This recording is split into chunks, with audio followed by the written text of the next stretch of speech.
Heading north out of Rawlings, Wyoming, we had some heavy headwinds the first day. We pushed 60 miles the first day and the second day. The views were picturesque for me everywhere we turned. I love that barren, open landscape. To me, it's just insanely beautiful.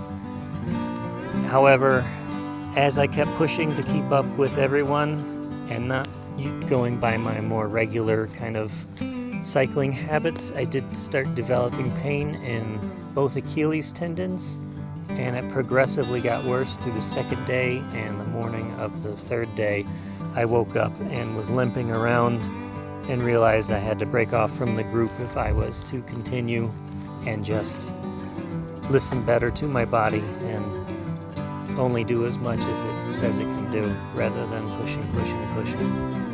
And it was extremely difficult to break off from the group because I had been cycling with people and with friends for the last month, so it was a bit odd being on my own again.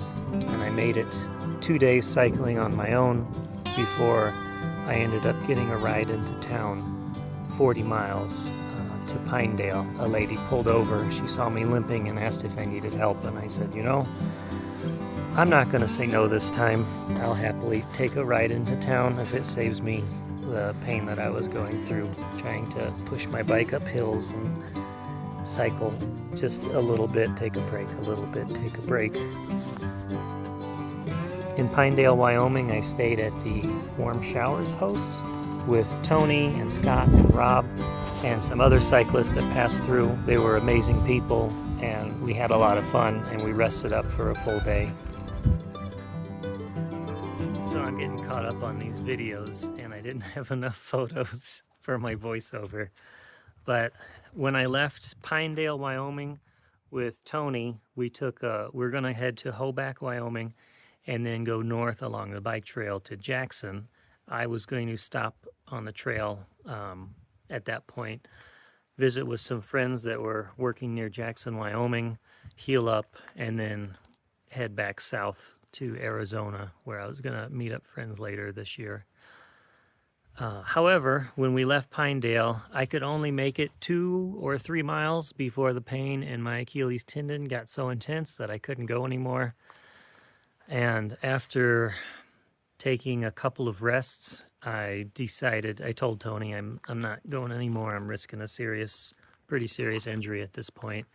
So we stuck our thumbs out and caught a ride with I forget his name, I feel bad about it, but he was a marathon runner. Like, he'd run 24 hours straight. This guy was amazing. He picked us up and drove us to Hoback, and from Hoback there was a real nice bicycle trail that got up to Jackson, and we just went real slow on the bicycle trail. There wasn't a lot of climbs, so it was way easier on my tendon. And my friends picked us up in Jackson, Wyoming. That pretty much saved me. I think if I had kept pushing that day, I could have torn something. And this injury has caused problems for the last, I would say, month and a half. Just now I'm beginning to recover fully from it. And that happened beginning of July, and it is now the first week of September.